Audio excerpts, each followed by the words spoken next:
সংগ্রামী সভাপতি ঢাকা তিন দফা দাবিতে দ্বিতীয় দিনের মতো নির্বাচন কমিশন ঘেরাও করে অবস্থান কর্মসূচি পালন করছে ছাত্রদল নেতাকর্মীরা। সকাল 11টা থেকে নির্বাচন কমিশনের সামনের সড়কে অবস্থান নিয়ে এই কর্মসূচি পালন করছে তারা।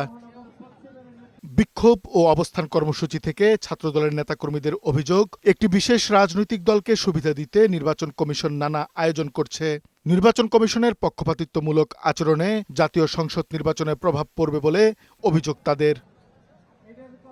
এ সময় পোস্টাল ব্যালট সংক্রান্ত বিষয়ে নির্বাচন কমিশনের পক্ষপাতদুষ্ট ও প্রশ্নবিদ্ধ সিদ্ধান্তের তীব্র সমালোচনা করেন ছাত্রদলের নেতারা। জাতীয় নির্বাচনের কার্যক্রম চলাকালে শাহজালাল বিজ্ঞান ও প্রযুক্তি বিশ্ববিদ্যালয়ে ছাত্র সংসদ নির্বাচন বন্ধের দাবি জানান তারা। 2000-এরও বেশি ছাত্র জনতার জীবনের বিনিময়ে সেই খুনি হাসিনাকে বিতাড়িত করেছিলাম, কিন্তু অত্যন্ত দুঃখের সাথে এবং উদ্বেগের সহিত আমরা লক্ষ্য করলাম যে 2026 সালের 12ই ফেব্রুয়ারি সেই নির্বাচনের পূর্বে আমরা দেখেছি সেই কাঙ্ক্ষিত পোস্টাল ব্যালটে আমরা জামাতে ইসলাম শিবিরের বিভিন্ন বাসাবাড়িতে আমরা দেখতে পাচ্ছি।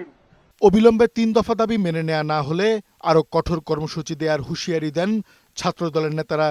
আমাদের দাবি যতক্ষণ পর্যন্ত আদায় না হবে ততক্ষণ পর্যন্ত এমনকি রাত অবধি আমরা এখানে অবস্থান গ্রহণ করব। শুধু তাই নয়, আমরা গতকাল সকাল থেকে রাত অবধি তপ্ত রোদকে উপেক্ষা করে এবং পরবর্তী শীতের মাঝেও আমরা কিন্তু এই রাস্তার মাঝেই ছিলাম। এদিকে সংসদ নির্বাচনে প্রার্থীদের মনোনয়নপত্র প্রত্যাহারের শেষ সময় আগামীকাল মঙ্গলবার। নির্বাচন থেকে যারা সরে যাচ্ছেন তারা মনোনয়নপত্র প্রত্যাহার করতে রিটার্নিং কর্মকর্তার কার্যালয়ে আবেদন দিচ্ছেন। কাজী ফরিদ, বৈশাখী সংবাদ, ঢাকা।